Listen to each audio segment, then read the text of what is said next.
레위기 1장에는 이제 성막을 다 완성한 후에 우리 하나님께서 회막에서 모세를 부르시고 이제 그 제사 의식을 세부적으로 말씀하고 있습니다.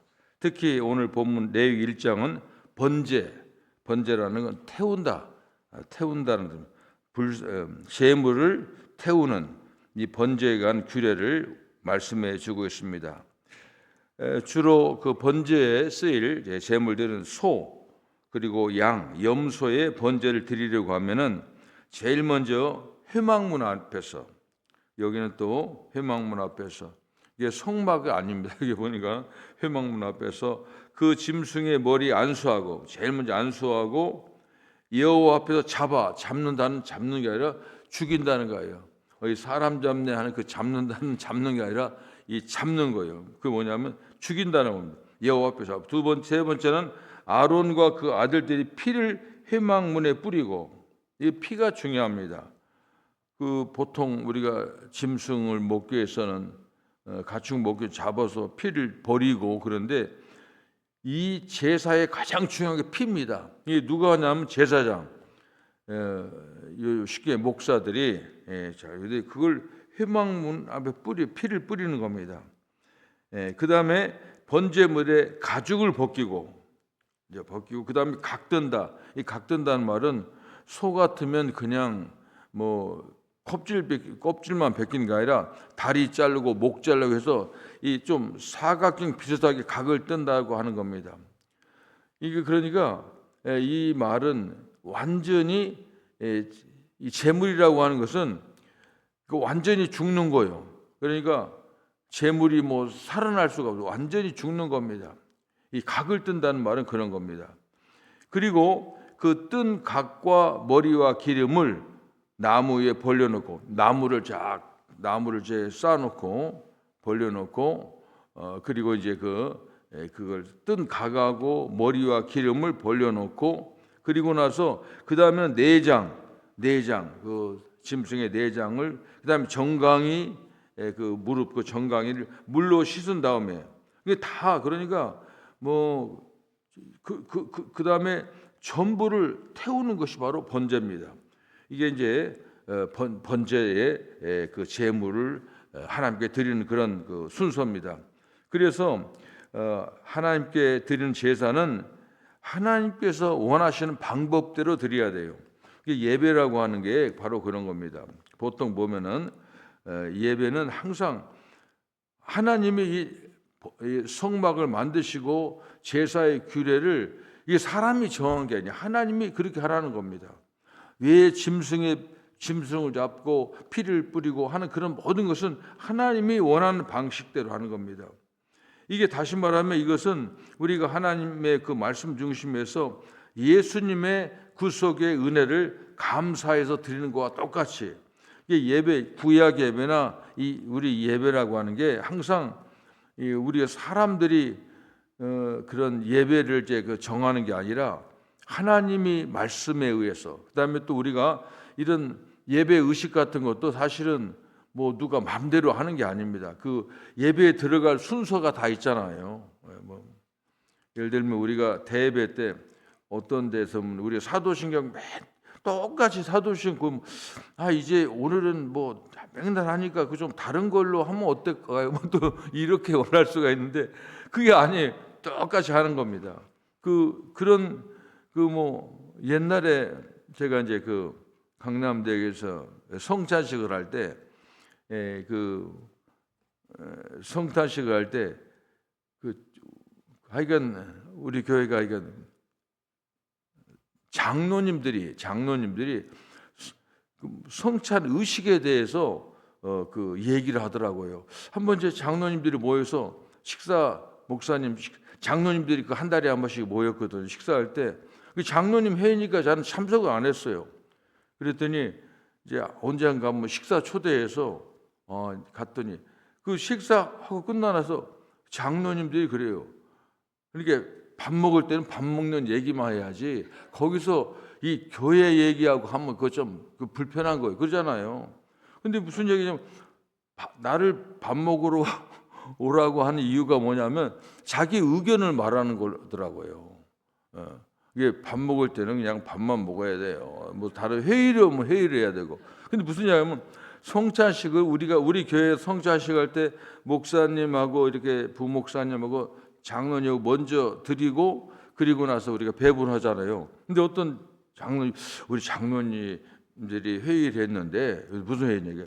성찬식 할 때 다른 교회는 보니까 이게 먼저 이 교인들을 섬기는 의미가 있으니까 교인들한테 다 주고 나서 나중에 장로님이나 목사님이 성찬하면 좋겠다고. 그러니까 그렇게 했으면 좋겠다 그런 얘기하는 겁니다. 근데 그러니까 나도 이제 목회학을 전공했지만은 뭐 그럴 수도 있지. 내가 틀릴 수도 있으니까 그러면 제가 한번 좀 알아보고 나중에 얘기하자고. 그리고 와서 봤어요. 그런데 그런 데도 있고 그래. 그런데 이게 보면 가끔 보면 이게 그러잖아요. 교회도 이제 민주화라고 요즘 민주화다는 데는 항상 그런 게 들어가서요. 근데 성찬식 그렇게 하는 게 아니에요. 성찬식은 이 주의 종들이 먼저 하고 그렇게 하는 게 맞아요. 그런데 그런 얘기예요. 그래서 그 다음부터 이제 왜 얘기 안냐고 그러더라고. 이제 한번 한 말도 얘기해요. 내가 그랬어요. 장로님들이 이제 다음부터 나 부르지 말라고.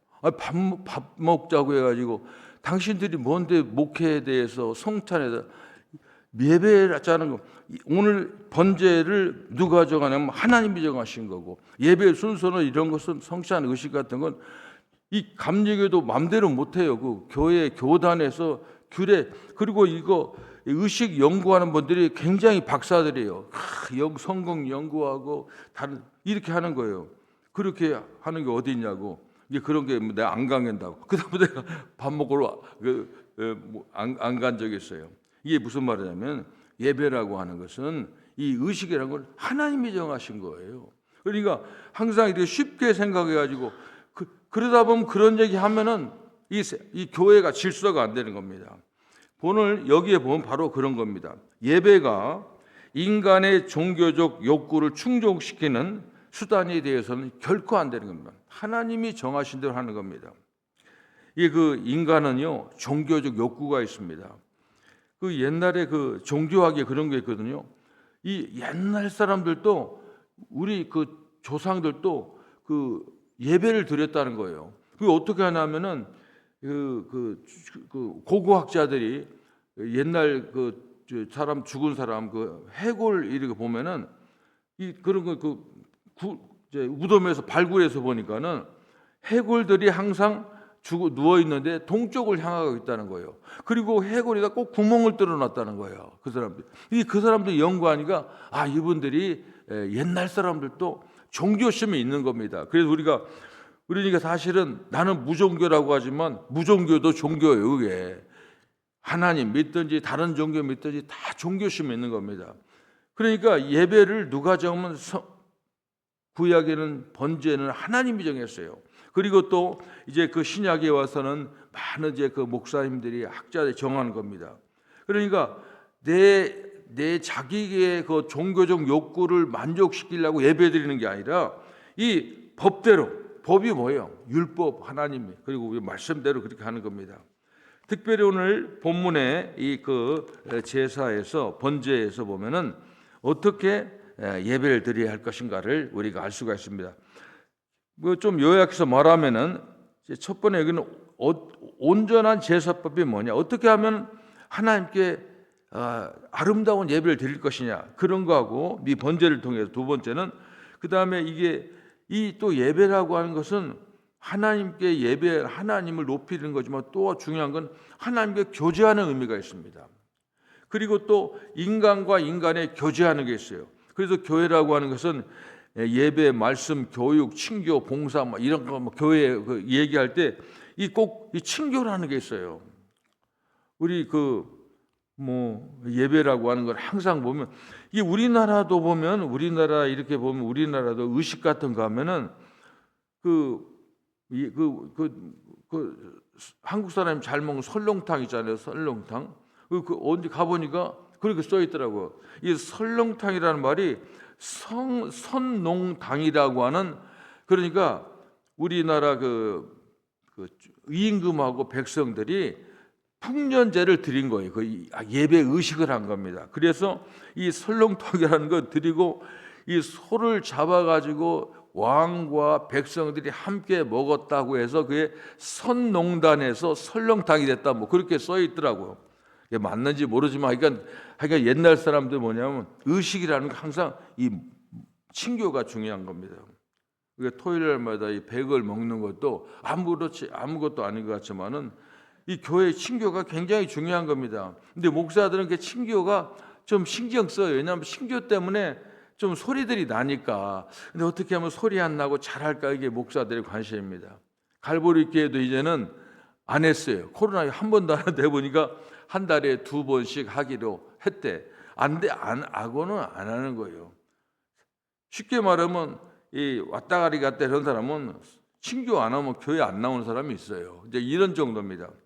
이 예배라고 하는 그런 거예요. 이 번제라고 하는 거, 나중에 또 다른 이 예배라고 하는 게 5가지 있거든. 하나 번제, 제일 먼저 번제. 그 다음에 소제는 그 곡식을 태워드리는 거. 화목제, 또 화목제라고 하는 것을, 그 다음에 속죄제, 속건제, 이 5가지 예배가 있는데 전부 거기에는 의미가 2가지. 하나는 어떻게 하면 하나님을 기쁘시게 하는 예배를 드릴까. 2번째는 하나님과의 교제와 인간과 인간의 그 교제, 그리고 성결법, 이런 것들이 다 이 얘기에 있는 겁니다. 여기 보면은 이제 그 번제할 때 1장에 보니까, 번제에 보면은 하여간 예배의 가장 중요한 건 피입니다. 피. 이게 예배가 왜 예배를 드리냐면은 죄가 있다는 거, 인간은. 이게 죄진 사람하고는 하나님이 거룩한 하나님하고 만날 수가 없는 거예요. 이게 죄 문제를 해결해야 돼. 그래서 죄를 지은 사람 죽게 돼 있어요. 피를 흘려야 되는데, 그래서 짐승의 피를 흘린다고 하는 겁니다. 이것이 바로 여기 봅니까? 나중에 짐승 중에 흠 없는 수컷으로 한다. 이 말은 나중에 바로 예수님이 마지막에 예물을 예수님을 생각하는 겁니다. 그 다음에 그 각을 뜬다. 이 말은 가득 각을 들고 껍질을 뱉고 이런 모든 것은 예수님의 고난과 죽으심을 표하는 겁니다. 그래서 대속의 제물을 의미해서 이제 하나하나 거기에 그런 의미가 있다고 하는 겁니다. 여기 오늘 구약의 번제를 이제 할 때 보면은 이 오늘 본문의 예배 핵심이 뭐냐면 죽어야 산다는 거예요. 죽어야 산다는 겁니다. 그러니까 피 흘림 없이는 죄 사함도 없고 하나님께 자원해서 드리는 예물을 우리 하나님 기뻐하신다. 이것이 오늘 본문의 핵심입니다. 이 3절에 보면 이스라엘 자손에게 말하여 이르라, 너희 중에 누구든지 여호와께 예물을 드리려거든 가축 중에서 소나 양으로 예물을 드릴지니라. 그 예물이 소의 번제이면 흠없는 수컷으로 회막문에서 여호와 앞에 기쁘게 받으시도록 하라 하는 겁니다. 자, 아까도 얘기했지만은 왜 예물은 꼭 갖추어야만 되냐? 갖추게 되면 뭐 사실은 뭐 곡식도 있잖아요. 또 그다음에 이제 과일도 뭐 예물할 수가 있고, 또 보석도 예물이 될 수가 있잖아요. 근데 왜 생축을 예물로 하나님께서 드리라고 했을까 하는 겁니다. 그것은 바로 죄 사함에, 다른 것은 피가 없잖아. 꼭 피가 있어야 돼. 피라고 하는 건 그 생명하고 관계 있거든요. 죄 문제는, 그러니까 우리가 예배 드리고 예수 믿는 것은 이 살고 죽는 문제예요. 그래서 우리가 육신에 뿐만 아니라 우리 영혼이 사느냐 죽느냐 이런 게 달려 있는 거예요. 그러니까 이거 우리가 꼭 알아야 됩니다. 반드시 피 흘림이 있어야 된다고 하는 겁니다. 히브리서 9장 22절, 율법을 따라 거의 모든 물건이 피로써 정결하게 되나니 피 흘림이 없은즉 사함이 없느니라 하는 겁니다. 반드시 우리가 이 예물을, 그 제물을 드려야 된다고 하는 겁니다. 이제 이 제물이 바로 이제 신약에 나와서 헌금의 문제하고 연관됩니다. 소가 왜 소도 잡을 수 있고 양이나 염소, 그러니까 이것을 보면 예물 종류가 쭉 있는데 이게 그 경제와 관계가 있어요. 이게 소를 바칠 수 있는 사람이 있어요. 소. 좀 이게 돈이 많은 사람은 소 바칠 수도 있고 자기 형편에 맞게 나중에 못 바치는 사람도 집부들끼 그 싼 거거든요. 그 다음에 집부들끼도 또 그거 없으면 집비둘기 없으면 산에 가서 산비둘기라도 잡아서 산비둘기도 있어요. 그 다음에 없음 사람은 곡식을 빻아가지고 곡식을 밭. 근데 곡식을 바칠 때는 항상 곡식을 그냥 통 곡식으로 바치는 게 아닙니다. 이 갈아요. 완전히 분쇄하는 겁니다. 짐승을 완전히 잡고 각을 뜨고 한 것처럼 이게 재물을 그러니까 재물이 여기다 이제 보면 재물이 완전히 죽여야지 살아서 뭐 소가 걸어나 그러면 안 돼. 이 곡식도 그러니까 완전히 가루로 만든 건 끝나는 거예요. 그 곡식을 다 심을 수가 없잖아요. 이런 것처럼 완전히 하나님께 드리는 겁니다. 그래서 이렇게 소나 양이나 염소나 집비둘기나 산비둘기나 곡식이나 하여간 생활 정도에 맡겨야 된다는 겁니다. 그러니까 꼭 없는 사람은 없는 형편대로 해야지 뭐 누구 눈치 봐서 하는 게 아니라 이것은 예배라고 하는 꼭 예물을 준비해야 된다는 그런 의미가 있는 겁니다. 그래서 이런 것을 보면 완전히 희생이 없이는 예물이 없이는 언제나 예배가 제사가 될 수가 없고 예배가 될 수 없다 하는 겁니다. 이런 것이 바로 이 번제에 아주 중요한 겁니다. 본문에 보면 너희 중에 누구든지 여호와께 예물을 드리려거든 3절에서 회막문에서 여호와 앞에 기쁘게 받으시도록 드릴지니라. 그러니까 예물이 기쁘게 하나님이 기뻐해야 돼요. 하나님 기뻐해야 됩니다. 이건 굉장히 예물의 어떤 그 성격을 말하는데 하나님께서 무슨 강제하거나 강요하거나 하는 게 아닙니다. 이게 예물을 왜 드리냐 하면은 내가 죽어야 되는데 옛날에 그 구약에 내가 죽어야 되는 짐승이 대신 죽어요. 그러니까 이게 내 생명을 대신 이 짐승이 죽어서 피를 흘려서 내 죄가 용서받은 것처럼 그런데 우리 예배는 지금 뭐 돼지 잡고 뭐 그런 거 예배 때 안 하잖아요. 아니 돼지 잡으면 안 되지. 소나 양이나 잡아야지. 그 안 하는 이유 뭐냐? 예수님이 제물이 됐잖아요. 그래서 그 예수님이 그 구약의 수천 년간 내려오는 예배를 바꾼 거예요. 예수님이 그냥 제물이 된 겁니다. 그러니까 내가 죽을 죄를 예수님이 대신 피 흘려서 십자가에 피 흘려서 내가 살았다. 그런 의미가 바로 헌금이라고 하는 겁니다. 그게 제물이라고 하는 겁니다. 그래서 항상 이게 보면 우리가 한번 생각하면 여러분들 보면 왜 하나님이 왜 이렇게 제물을 이렇게 좋아하실까? 하나님이 제물 먹는 거 아니잖아요. 잡수시는 거 아니잖아요. 근데 뭐 하나님이 부족해가지고 그게 사실 경제 문제니까 하나님이 우주 만물을 창조하시고 다스리고 주인이신데 그거 통치하시는 분이신데 그 필요한 게 아니라고 하는 겁니다. 이것은 단지 우리가 필요한 겁니다. 오늘 여기 보면은 그 이유가 뭐냐면 그것은 여호와의 백성들이 하나님을 예배하고 섬기는 표시입니다. 표시. 하나님께 구원받기 너무 감사해 드린 표시입니다. 그리고 죄를 깨닫고 정선된 제사의 제물 드리려고 하는 우리 백성들이 자발적이고 그 다음에 헌신적인 마음과 믿음의 고백을 원하시기 때문에 그렇게 예물을 드리려고 하는 게 다른 뜻이 없다고 하는 겁니다. 항상 우리는 그런 생각을 해야 됩니다.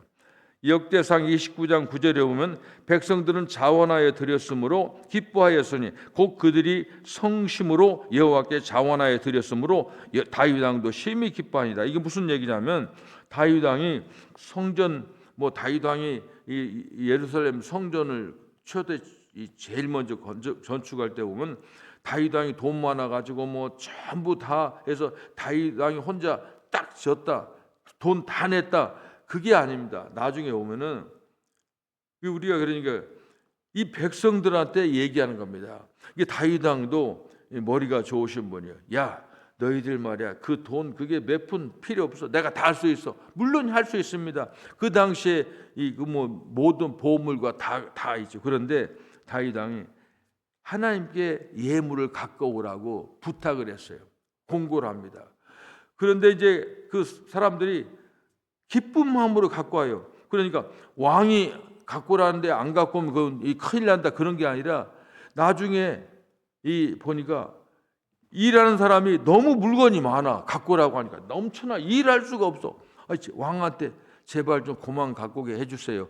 왕이 너무 좋아가지고 보니까 기뻐해서 여호와께 자원하여 드렸으므로 다윗 왕도 심히 기뻐하니라 그런 겁니다. 예물은 바로 그런 의미가 있다고 하는 겁니다. 그러니까 여러분들이 헌금하면은 보면 그러니까 사실 뭐 저도 이제 무슨 헌금에 대한 얘기를 얘기하면은 교인들이 싫어해서 뭐 잘 않고 그런 게 아니라 저는 그렇게 효과가 없다고 생각합니다. 뭐 어떤 교회는 아주 그 목회 방법으로 막 봉투가 한 10개 막 돼. 무슨 원고 다 그렇게 하고 하는데 그것도 하나의 방법이에요. 근데 그것도 저는 꼭 그런 사람들이 구닥다리 방법이 아닙니다. 사실은 그런 형식도 중요하거든요. 그런 거 하다가 또 기쁨으로 할 수가 있거든요. 그런데 저는 그런 방법 쓰지 않습니다. 하나님께서 그러니까 예배에 나오는 그 다음에 또 헌금하는 이것은 내가 예수님이 나를 살려주셨다고 하는 이런 이 번제의 의미를 가지고 예배하는 분들은 하나님께 다 할 수 있다고 하는 겁니다. 죽어 마땅한 죄인을 내가 내 자신을 먼저 알고 예수님의 피가 아니면 구원받을 수 없다는 이 고백이 예물로 표현되게 바로 헌금이라고 하는 겁니다. 그래서 이제 그 교회에 보면은 이 은혜를 받으면 그 은혜를 받는다는 게 바로 그거 하는 거예요. 내가 죽을 수밖에 없는데 예수님 나를 살려주셨구나 하는 그런 은혜를 받으면은 헌금을 얘기 안 해도 자연적으로 헌금이 늘어나는 겁니다. 그리고 또 요즘은 분명히 그래서 또 이 헌금이 또 중요한 건 요즘은 그렇잖아요. 옛날에는 뭐 헌금에 대해서 관심 없는데 이 요즘 교회들은 내가 드리는 헌금이 어디로 가느냐 이거 굉장히 신경 써요. 우리 동성애 문제가 제일 신경 쓰는 게 내가 낸 헌금이 동성애자를 위해서 무슨 그 사람들을 동성애자를 위해서 만일 그들을 죄를 회개하고 그걸 고치고 동성애를 끊고 올데 돌아오게 하는데 돈 쓰면 몰라도 그 사람들을 무슨 뭐 그 사람들 하여간 뭐지 그렇게 쓰는 게 아닌 것 같아요. 그래서 이게 문제가 되는 겁니다. 그래서 헌금 항상 기본이 첫째 기본이 뭐냐면 이 헌금의 의미, 이 번제의 의미를 알아야 돼요. 왜 짐승을 바치고 피를 흘리고 이게 그리고 이 번제는 특히 보면 전부 태우거든요. 이게 다 하나님께 올려지는 겁니다. 이런 의미가 우리가 있다고 하는 겁니다. 고린도후서 9장 6절 7절에 보면 이것이 곧 적게 심은 자는 적게 거두고 많이 심는 자는 많이 거둔다 하는 말이로다. 각각 그 마음의 정한대로 할 것이요 인색함이로나 억지로 하지 말지니 하나님 즐겨내는 자를 사랑하시니라. 전부 이런 말씀이 그렇습니다. 그래서 항상 우리는 하나님께 나올 때는 항상 이런 마음으로 나와야 됩니다. 제가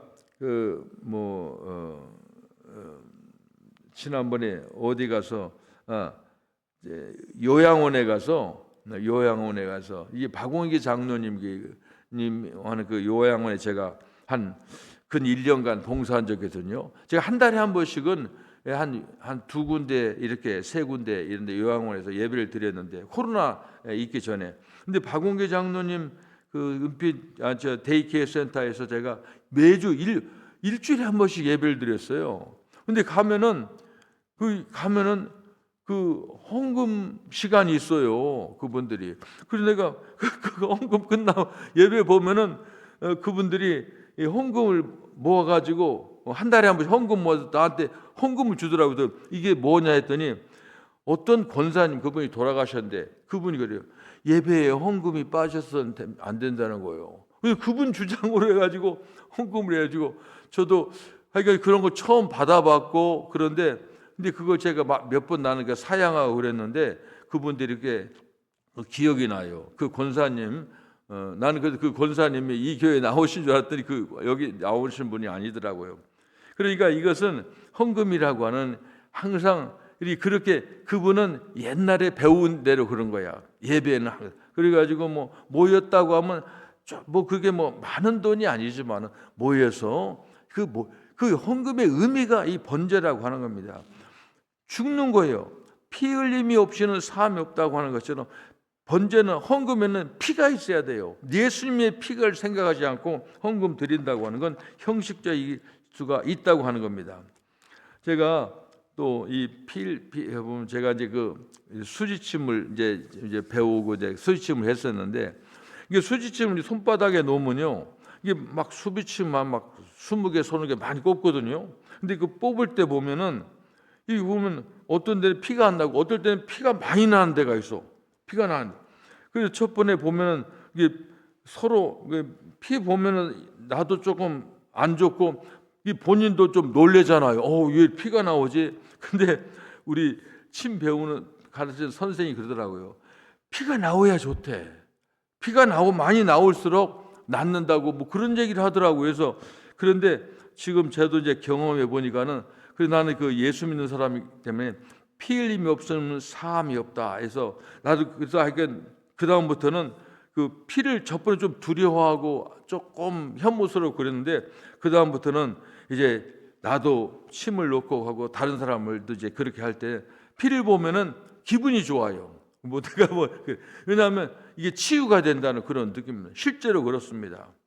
예수님의 피가 이런 조그마한 것도 건강을 위해서도 피가 중요한 것처럼 예수님은 우리를 이 세상의 모든 죄와 고통과 고난의 질병과 가난과 모든 문제를 해결하는 진짜 희생의 피, 정말로 그 헌신의 피 때문에 우리가 존재하고 예배드리고 살아가고 있는 겁니다.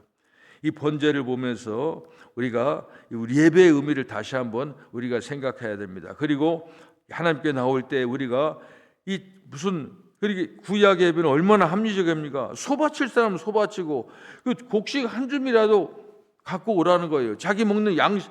그러니까 그게 얼마나 그 성경 말씀이 합리적이고 어떻게 보면 지금 상식적이죠. 그러니까 그 너를 살려줬는데 너 살려줬는데 빈소로 오느냐 그런 개념을 가지고 우리가 헌금을 드리는 겁니다.